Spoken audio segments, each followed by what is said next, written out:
To the Prime Minister's Latin American trip now. John Key believes the continent could provide the platform for Fonterra to become the biggest dairy company in the world.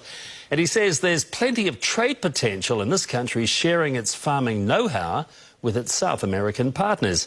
Political reporter Michael Parkin is travelling with the Prime Minister. John Key put some seldom used gummies on at this farm in Puerto Montt and proceeded to put the boot into his Minister for Primary Industries. But if you grab it... This is the average IQ of a minister in a national government. You show them an electric fence and they just can't resist grabbing hold of it. Can I just apologise to the New Zealand public now? We do our best. I do the best I can work with. But it's Chile and the opportunities it offers our agricultural sector that the Prime Minister came here to milk. With the world's demand for food set to increase by 70% by 2050, Kiwi businesses are looking to sell farming productivity. What's possible here is to use New Zealand farming techniques, obviously Chilean land, or land across Latin America in general, produce a product that's at the same standard, the same level of yield that's coming off a New Zealand farm, and then obviously feed that into the global supply chain. The world market is 800 billion litres in round figures.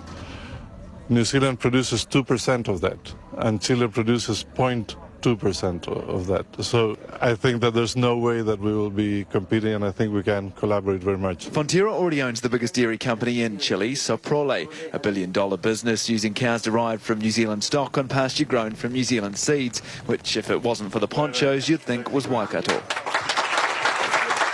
It's the sheer size of the underdevelopment here that has our government so excited. There is half the number of cows per hectare of land here in Chile as there are in New Zealand, and John Key says there is 5 million hectares of land in the country that could still be developed into productive farms.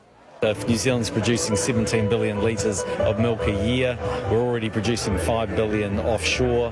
That number could grow dramatically, and then all of a sudden Fonterra becomes not just a large dairy company on a worldwide scale, it potentially becomes the global champion and the biggest in the world.